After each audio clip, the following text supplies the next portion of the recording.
사랑하는 성도 여러분, 주 안에서 평안하셨습니까? 오늘은 스승의 주일입니다. 우리의 생애에 필요한 지식뿐만 아니라 삶의 지혜도 가르쳐 주신 선생님들, 기억나시면 전화라도 한번 연락을 드리는 그런 마음이 있기를 바랍니다.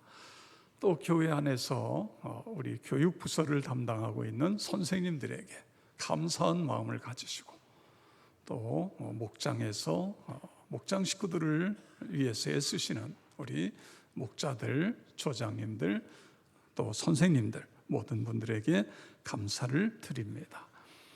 5월달은 가정의 달이지만 또 우리는 감사의 달이다, 그렇게 생각할 수 있습니다. 하나님께서 우리 가정에 자녀들을 주시고 손자, 손녀들을 주셨어요. 얼마나 감사합니까? 또 부모님을 주셨지요.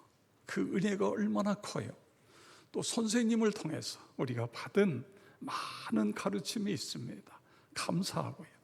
또 우리 부부끼리도 서로, 부모와 자녀끼리도 서로 감사한 것. 5월 한 달 동안 여러분의 가정에, 여러분의 마음속에 감사가 풍년이 되시길 주의 이름으로 축복합니다. 송인규 교수님이 아는 만큼 누리는 예배라고 하는 그런 책을 썼습니다. 거기에 보면 어느 목사님이 신자의 가정에 신방을 갔는데 그 가정의 남편이 목사님, 예배를 세게 한번 드려 주십시오 그러더래요. 그런데 그 느낌이 예배를 세게 드려달라, 그 이야기가 마치 시주돈을 놓고 불공을 세게 드려달라, 또는 복채를 주면서 신나게 후닥거리를 해달라, 이런 식으로 느껴지더래요. 과연 이게 맞느냐, 그거예요. 예배를 세게 드려달라는 건 어떻게 드려달라는 건지는 모르지만 결국은 이 속에는 예배를 본다고 하는, 예배를 관람한다고 하는 어떤 그런 의식이 내재되어 있는 것이 아니냐. 현대인들은 온갖 종류의 관람을 즐깁니다. 여러분, 영화나 연극이나 관람하잖아요. 스포츠, 각종 스포츠도 우리는 관람합니다. 또는 미술이나 음악이나 이런 어떤 예술도 관람을 하게 되어지지요. 각종 오락 프로그램이라든가 예능 프로그램 역시 관람하게 되어져요. 그러다 보니까 나도 모르게 예배도 마치 관람하는 것처럼 그렇게 되어지지 않느냐, 이런 문제 제기인 것입니다. 그래서 예배를 관람하는 사람의 특징은 오늘 사회자가 잘한다, 못한다, 오늘 기도자의 기도가 길다, 짧다, 또 찬양대의 가운이 어떻다, 찬양대가 곡을 잘 선정했다, 못했다, 찬양대의 화음이 좋다, 나쁘다, 연습을 조금 한 것 같다든가 뭐 이런 거, 설교가 은혜가 된다, 죽을 썼다든가, 이러면 이건 관람하는 거다, 그거죠. 관람. 우리가 예배에 집중해야 되는데 예배를 보고 있다, 예배를 마치 어떤 문화 행사를 보는 것처럼, 기분 전환을 위한 종교 행사처럼, 그러면 그 예배의 실패자가 될 수밖에 없다는 것입니다. 성도 여러분, 여러분의 예배는 어떠세요? 여러분은 예배를 보고 계십니까? 아니면 예배를 드리고 계십니까? 우리 역천교회 모든 성도들은 관람자가 아니라 신령과 진리로 하나님 앞에 예배하는 온전한 예배자가 되어지길 주의 이름으로 축원합니다.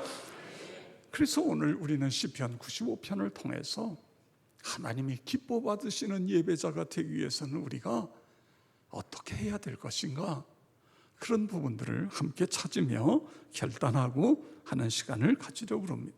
여러분, 예배가 뭐지요? 우리가 예배를 드려요. 그럼 예배가 뭐냐, 그거예요. 오늘 성경은 예배를 무엇이라고 설명하고 있느냐, 2절을 보시기 바랍니다. 우리가 감사함으로 그 앞에 나아가며 시를 지어 즐거이 그를 노래하자. 그 앞에 나가며 감사함으로 그 앞에 나가며 하나님 앞에 나가는 것, 예배라는 것은 하나님 앞에 나가는 것입니다. 은혜의 보좌 앞으로 나가는 거예요. 예수 그리스도의 이름을 가지고 나가는 거예요. 예수 그리스도의 십자가의 보혈을 의지해서 우리의 예배의 대상이신 하나님 앞에 나가는 것입니다. 여러분 6절에 보세요. 오라 우리가 굽혀 경배하며 우리를 지으신 여호와 앞에 무릎을 꿇자. 예배라고 하는 것은 하나님 앞에 나가서 굽혀 경배하고 절하는 것입니다. 하나님만 섬기겠다고, 하나님께만 예배를 드리겠다고 하는 절대 순종의 자세인 것입니다. 무릎을 꿇는다고 하는 것은 종으로서 하나님께만 충성하겠다고 하는 엄숙한 결단의 표현인 것입니다. 여러분, 예배는 하나님께 드리는 거예요. 나를 위한 것이 아닙니다. 예배의 동기나 목적이 하나님을 위한 것이어야 된다, 그런 이야기입니다. 예배의 모든 관심이 하나님께 기쁨이 되고 하나님께 영광이 되는 거예요. 물론 우리는 그 결과로 은혜도 받고 성령 충만하기도 되지만, 그러나 예배 자체는 오직 하나님께입니다. 오직 하나님께. 하나님의 영광, 하나님의 권세, 하나님의 능력, 하나님의 존귀, 부귀, 이런 모든 것들을 우러러 그분을 찬양하고, 그리고 그분을 칭송하고 그분께 드리는 것입니다. 존귀하신 하나님께 올려 드리는 거예요. 그러면 하나님이 우리 한 사람 한 사람 심령 속에 임재해 주시는 거예요. 그렇게 드리는 그 예배 속에 하나님이 임하시는 것입니다. 그래서 은혜가 되고 축복이 되어지는 것입니다. 예배가 하나님께 나아가서 하나님을 찬양하고 하나님의 존귀하신 이름을 높여드리고 하나님을 경배하는 것이라고 한다면, 그럼 우리는 어떻게 예배를 드려야 될까요? 오늘 1절을 보시기 바랍니다. 오라 우리가 여호와께 노래하며 우리의 구원의 반석을 향하여 즐거이 외치자. 하나님 예배할 때 어떻게 하라고요? 즐거이 찬송하면서 기쁨으로 하나님께 감사함으로 예배를 드려라. 2절에 보세요. 우리가 감사함으로 그 앞에 나아가며 시를 지어 즐거이 그를 노래하자. 우리의 예배 속에는 감격이 있어야 돼요. 감사가 있어야 돼요. 기쁨이 있어야 됩니다. 즐거운 찬양이 예배 속에 있어야 되는 거예요. 여러분, 그런 예배를 드리려면 어떻게 해야죠? 우리의 예배 속에 하나님의 임재가 있고 하나님의 충만하신 은혜가 있고, 그러기 위해서는 예배를 위해서 투자해야 돼요. 시간을 투자해야 돼요. 미리 예배를 준비하는 것이 중요한 것입니다. 예배라는 이 핵심 단어를 히브리어에서는 아보다, 헬라에서는 라트리아, 이런 단어를 써요. 이게 뭐냐면 드린다는 거예요.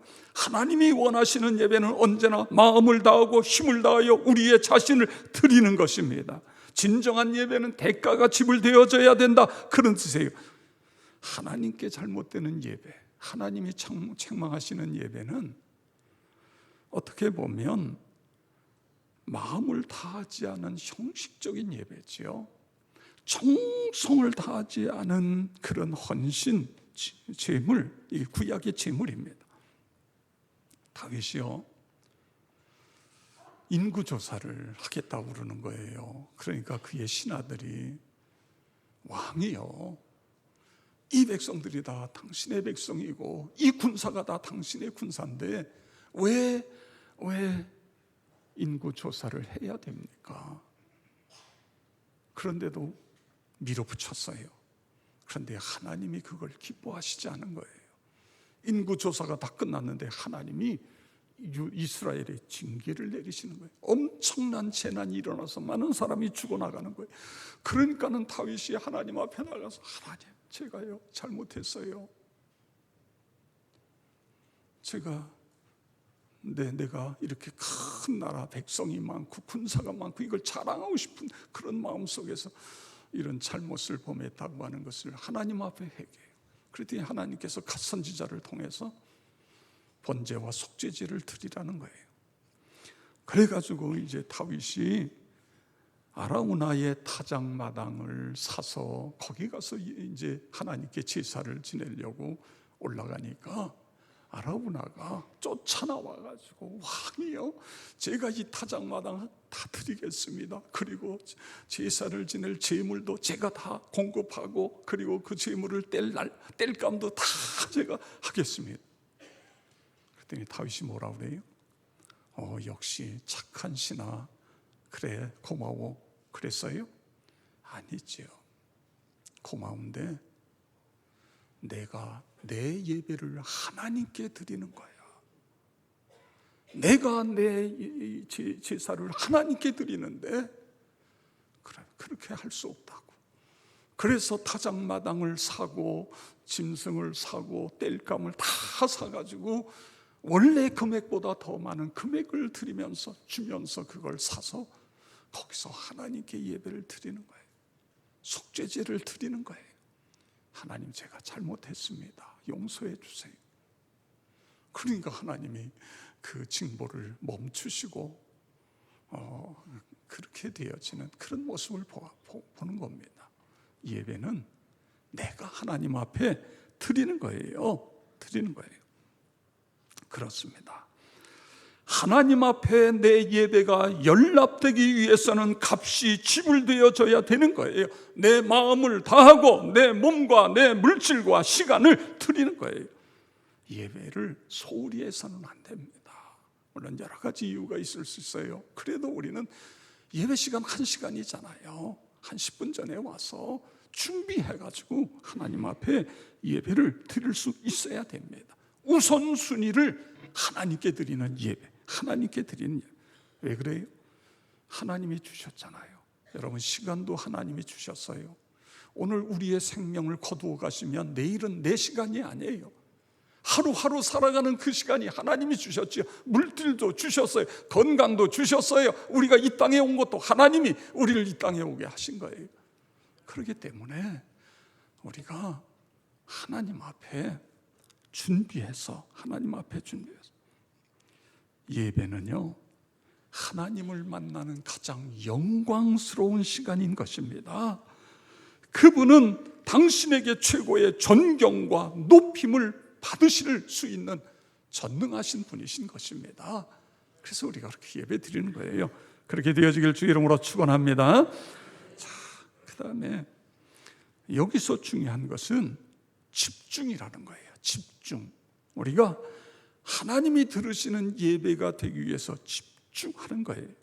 우리의 시선을 모으고 관심을 하나님께 고정시키는 것입니다. 그분만 바라보고 마음이 그분에게 모아지고, 그리고 그분에게 바쳐지는 예배. 예배의 초점이 하나님이에요. 하나님.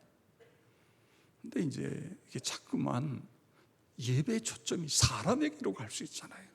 그래서 사람들이 필요한 걸 채워주려고 자꾸만 하는, 이건 어떻게 보면 예배의 타락으로 갈 수 있는 것입니다. 예배는 하나님이죠. 하나님이 받으시는 그런 예배인 것입니다.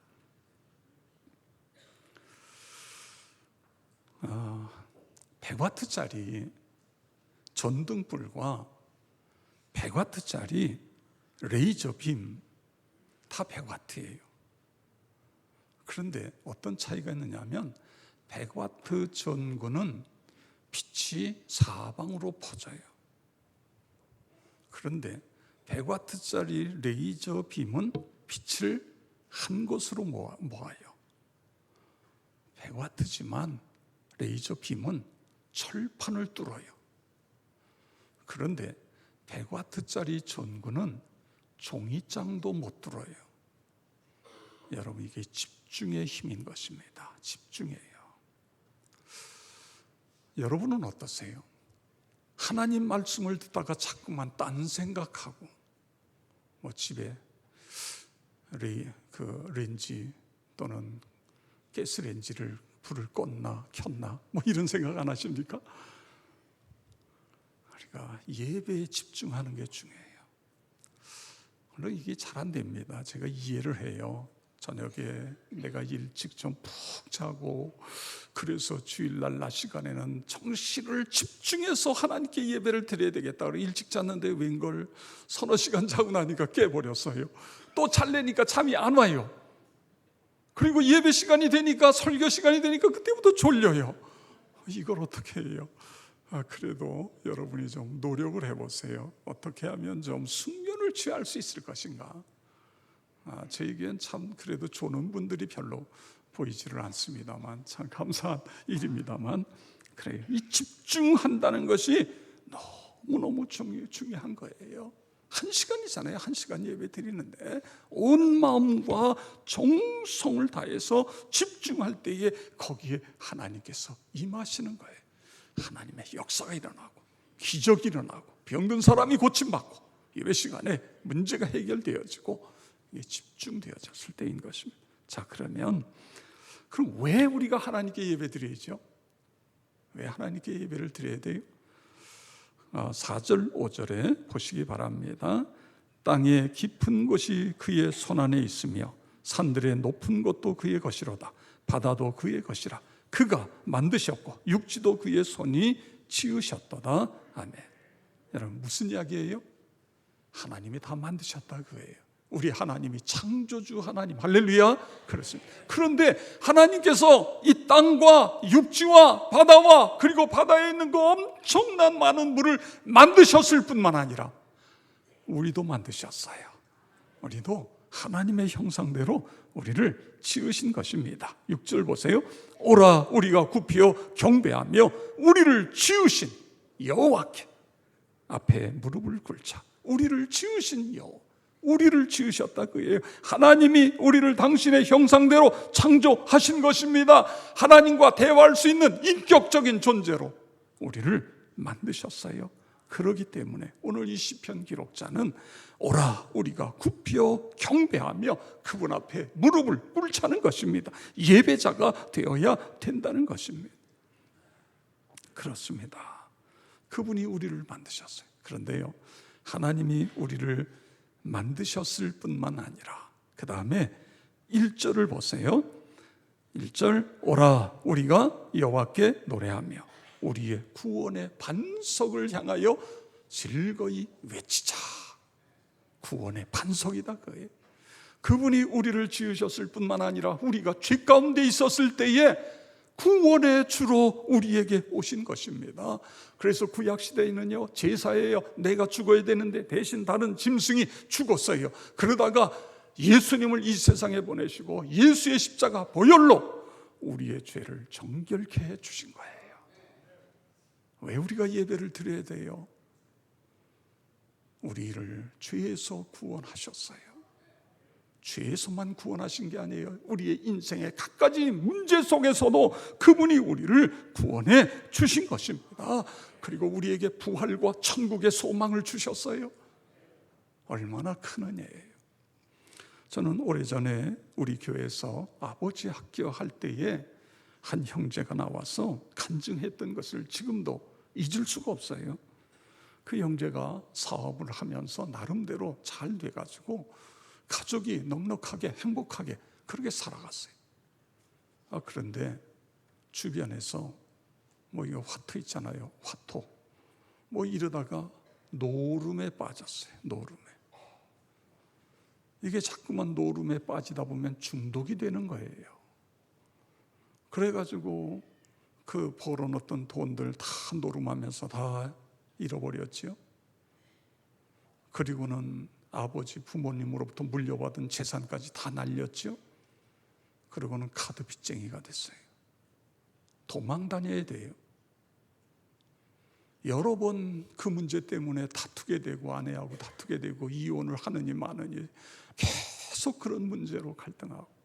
그런데요, 이 노름 중독은요 알코올 중독하고 비교가 안 돼요. 더 끊기가 어려운 거예요. 여러분 절대로 무슨 경마장이니 경정이니 그런데 근처에도 가지 마세요. 근데 가야 될 이유가 하나도 없는 거예요. 그러다 보니까 아내가 마지막 당신에게 지금 이러다간 당신도 망하고 우리 다 망하고 애들도 길거리에 나가 앉아야 되고, 그러니까 내가 당신 카드빚 갚아줄 테니까 아버지 학교 가라고. 그래서 아버지 학교에 그냥 끌려가다시피 해서 왔어요. 근데 거기서 예수님을 만난 거예요. 자신을 돌이켜보니까 정말 비참하잖아요. 그 좋은 사업도 이게 노름에 미쳐버리니까 이젠 사업장도 다 제껴놓고, 그러니까 사업은 사업대로 다 망가지고 재산은 다 날아가고 빚쟁이가 돼버렸고, 그러면서 하나님 앞에 결단하기를 내가 새벽 기도하겠습니다. 새벽 기도. 그래서 그 다음 날부터 새벽에 나가서 하나님 앞에 부르짖는 거예요. 하나님, 나 이 노름 이거 해결하지 않으면 나 죽어요. 나 죽어요. 내 자식들 다 거지 돼요. 나 좀 살려달라고 새벽마다 나가서 하나님 앞에 기도하면서 부르짖어 기도하면서 울면서 기도하면서. 어떻게 됐어요? 해결됐지요. 여러분, 이게 구원이에요. 구원. 오늘 여기 구원의 반석을 향하여 크게 외치자고 한 것은 뭐냐면, 우리가 저쪽 영원한 천국에 갈 뿐만 아니라 이 세상에서의 인생의 문제, 거기서도 우리를 해결해 주시는 분이 그분이신 거예요. 그래서 이분이 울면서 제가 요즘은 천국을 경험하며 살고 있습니다. 예수님이 나를, 우리 가정을 구원해 주셨습니다. 사랑하는 성도 여러분, 왜 우리가 하나님께 예배를 드려야 되죠? 그분이 우리를 만드셨을 뿐만 아니라 우리의 구원자세요. 우리의 인생의 모든 문제에서. 다윗이요, 이 사실을 너무너무 깊이 깨달으면서, 그래서 시편 23편이라고 하는 이런 멋진 노래를 하고 있잖아요. 우리 다 같이 함께 읽겠습니다. 시편 23편. 네. 안 나와요? 네, 시작. 여호와는 나의 목자시니 내가 부족함이 없으리로다. 그가 나를 푸른 풀밭에 누이시며 쉴 만한 물가로 인도하시는도다. 내 영혼을 소생시키시고 자기 이름을 위하여 의의 길로 인도하시는도다. 내가 사망의 음침한 골짜기로 다닐지라도 해를 두려워하지 않을 것은 주께서 나와 함께 하시니라. 주의 지팡이와 막대기가 나를 안위하시나이다. 주께서 내 원수의 목전에서 내게 상을 차려주시고 기름을 내 머리에 부으셨으니 내 잔이 넘치나이다. 내 평생의 선하심과 인자하심이 반드시 나를 따르니 내가 여호와의 집에 영원히 살리라. 할렐루야. 그렇습니다. 이것이 이 구원받은 자의 감격이에요. 하나님은 나의 목자, 나는 부족함이 없다 그거예요. 그분이 다 알아서 내 인생을 이끌어 주신다, 그런 이야기입니다. 여러분, 왜 우리가 하나님께 예배를 드려야 되지요? 3절을 보시기 바랍니다. 여호와는 크신 하나님이시요 모든 신들보다 크신 왕이시기 때문이로다. 뭘 이야기하고 있어요? 전지전능하신 분이기 때문에 그래요. 우리의 인생의 문제, 우리의 모든 것들, 우리의 형편과 처지를 너무너무 잘 아세요. 우리와 함께 하시고 우리에게 셈을 주시고 우리를 새롭게 날마다 해 주시는 것입니다. 우리의 기도를 응답해 주시는 것입니다. 믿으시기 바랍니다. 그래서 우리가 하나님께 예배를 드리는 거예요. 성도 여러분, 우리가 하나님께 예배를 드리는 것은 그분이 우리를 만드셨고 우리를 죄에서 구원하셨고 그리고 전지전능하셔서 우리의 기도를 들으시고 응답하시고 역사하시기 때문에 그런 것입니다. 우리 모두는 하나님이 기뻐하시는 예배자, 하나님 그렇게 되게 주시옵소서. 예배는 하나님의 은혜와 축복이 쏟아지는 시간인 것입니다. 예배만 잘 드려도 그 인생이 달라져요. 그 가정이 복을 받는 것입니다. 교회가 부흥되어지는 것입니다. 나라가 복을 받는 것입니다. 여러분, 창세기 2장 3절에 보면 하나님이 일곱째 날을 복되게 하사 거룩하게 하셨습니다. 왜 일곱째 날을 복되게 하셨어요? 하나님께 예배를 드리는 날이기 때문에 그런 것입니다. 그래요. 모든 걸 멈추고 하나님 앞에 집중해서 하나님께 예배를 드리는 거예요. 사무엘상 2장 30절 우리 다 같이 읽습니다. 나를 존중히 여기는 자를 내가 존중히 여기고 나를 멸시하는 자를 내가 경멸히 여기리라. 아멘. 이 말씀의 배경이 뭐죠? 이스라엘에 엘리라고 하는 제사장이 있었죠.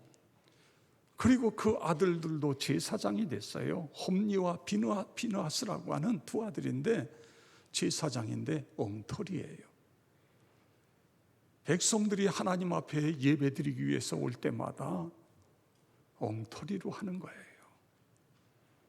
예배를 드리는 사람들의 마음을 너무너무 상하게 하는 거예요. 별짓을 다 해요. 하나님이 그걸 보시고 내가 나를 경멸히 여겼냐? 내가 너희를 멸시하겠다.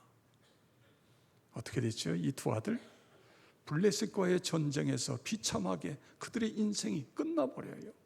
예배의 실패가 인생의 실패가 되어진 것입니다. 그런데 나를 존중히 여기는 자를 내가 존중히, 이건 누구에게요? 어린 사무엘 선지자에게 주신 말씀입니다. 사무엘은 아직도 어린애예요. 그런데 어린애인데도요 온전히 예배에 집중하는 거예요. 하나님께서 그 모습을 보시고 네가 나를 존중히 여기니 나도 너를 존중히 여긴다. 그래서 사무엘 선지자를 통해서 큰 일을 하나님이 하시고 있는 것을 볼 수 있는 것입니다. 예배는요 우리 그리스도인들이 누릴 수 있는 최고의 특권인 것입니다. 수동적인 예배자, 형식적인 예배자가 아니라 하나님이 받으시는 예배자, 하나님이 기뻐하시는 예배자, 하나님을 감동시키는 예배자, 여러분 다 되어지길 주의 이름으로 축원합니다. 예배의 부흥을 경험하시기 바랍니다. 예배를 통하여 주시는 은혜와 복을 마음껏 누리며 살아가는 여러분 모두가 되어지길 주의 이름으로 축원합니다. 우리 195장 1, 2, 3절 195장입니다.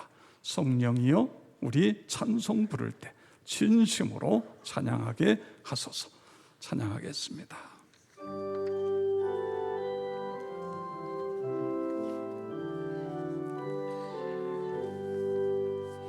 성령이여 우리 찬송 부를 때 진심으로 찬양하게 하소서. 성령이여 우리 기도드릴 때 우리 곁에 계셔 일로 주소서. 성령이여 우리 성경 읽을 때 그 속에서 빛을 보게 하소서.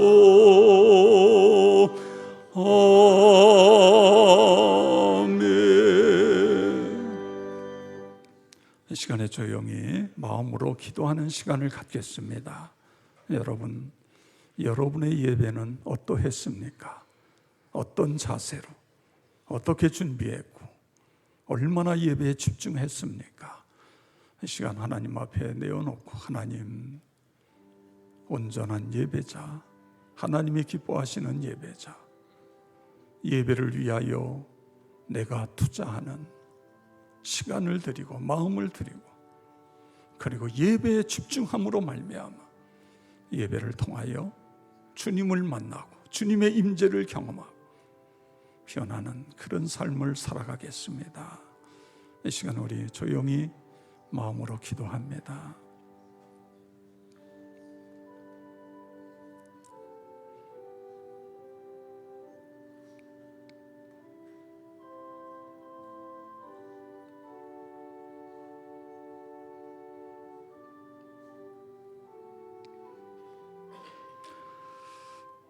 우리를 사랑하시는 하나님 아버지, 오늘 하나님 앞에 나와 다시 한번 우리 자신들을 점검할 수 있게 하신 것 감사를 드립니다. 예배 대행진을 통하여 우리의 예배가 하나님이 기뻐하시고 하나님이 받으시고 하나님이 복내려 주시는 그런 예배자들 다 되게 해 주시옵소서.